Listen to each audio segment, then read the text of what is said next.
Sir पे लाठियां मारी गई, मेरे बगल में लाठियां मारी, मरना जाए सर।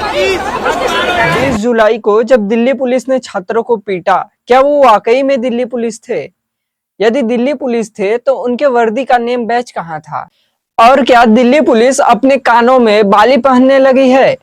यही नहीं, दिल्ली पुलिस इतना गिर चुकी है कि वो लड़कियों के प्राइवेट पार्ट पर डंडे मारे। चलिए जानते हैं 20 जुलाई को क्या हुआ था सीजेपी प्रोटेस्ट में। 2026 में सरकार ने लगभग 13,000 करोड़ रुपए एलोकेट किए थे दिल्ली पुलिस के लिए, लेकिन इस सज्जन को देखिए, ये चप्पल पर अपनी नौकरी करने चले आए और छात्रों को पीट रहे हैं। यदि ये दिल्ली पुलिस ही है तो इनका वर्दी कहाँ है?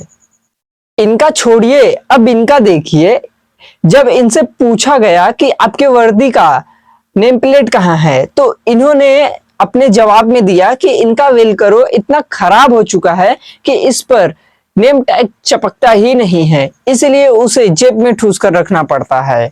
मैंने सुना है कि वर्दी की बहुत इज्जत होती है, लेकिन इनका देखिए, इनका नाम है हनी सिंह डागर। ये गाना गाने के शौक नहीं रखते हैं, डंडे घुमाने के शौक रखते हैं भाई। देखकर नहीं लग रहा है कि ये दिल्ली पुलिस में ही है, लेकिन जब लोगों को शक हुआ और लोगों ने इसे पूछा तो ये लोगों को ही उल्टा पीटने लगा। और यही नहीं, इसके कान में बाली था। क्या दिल्ली पुलिस अब कान में भी कुछ पहनने लगी है, या फिर सरकार ने उसे सीजेपी प्रोटेस्ट के लिए कान में बाली पहनाने लगे? दिल्ली पुलिस का कहना है कि उन्होंने लाठीचार्ज इसलिए किया क्योंकि छात्रों की तरफ से पत्थरबाजी हुआ था, लेकिन ये पूरी बात गलत है। चलिए आपको बताते हैं क्या हुआ था।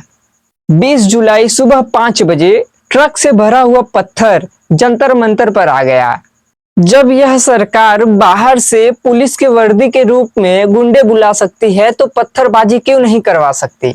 और इस पत्थरबाजी में कोई छात्र नहीं, बीजेपी के चमचे ही पत्थरबाजी किए थे। और तो और यही नहीं, यह गुंडाराज इतना बढ़ चुका है कि लड़कियों के प्राइवेट पार्ट पर डंडे मारे जा रहे हैं। और यही नहीं, दिल्ली पुलिस जो डंडे यूज कर रही है उसमें कील बांधा हुआ है। सरकार की इस क्रूरता से लगभग 100 लोग घायल हैं। किसी का सर फूटा है तो किसी का पैर टूटा है, कोई सड़क पर ही ऐसे बेहोश है। सरकार की हद यहाँ पार हो गई कि जब सरकार ने प्रोटेस्ट में टीयर गैस जो यूज किया वो भी एक्सपायरी यूज किया। अगर टीयर गैस एक्सपायर होता है तो वो कभी कभी अचानक फट ही जाता है। अगर वहां फट गया होता तो कितने छात्र घायल हो जाते हैं। लेकिन इससे न सरकार और न दिल्ली पुलिस को घंटा नहीं फर्क पड़ता है। छात्रों को कुछ हो, वो जिए या मरे। और यह सरकार हिंदू मुस्लिम कर रही है, लेकिन यहाँ हिंदू सो रहा है, मुसलमान हवा दे रहा है और सिख भाई सबको खाना खिला रहे हैं। और यही नहीं, इस भारत में इतने सज्जन लोग हैं कि जो जोमेटो जैसे ऐप से प्रोटेस्ट में जो शामिल है उनके लिए खाना भेज रहे हैं। ये है असली भारत। मैं इस सरकार से निवेदन कर रहा हूं कि इस छात्रों पर भाई इतना जुर्म ना करें। और ये जो धर्मेंद्र प्रधान है भाई, आप इस्तीफा दे दो। और ये जो छात्र इस्तीफा मांग रहे हैं अपने हक के लिए मांग रहे हैं। आपके वजह से कई छात्रों ने फांसी लगाया है, कई छात्रों की जान गई है। आपको शर्म आनी चाहिए और आपको खुद ही इस्तीफा दे देना चाहिए।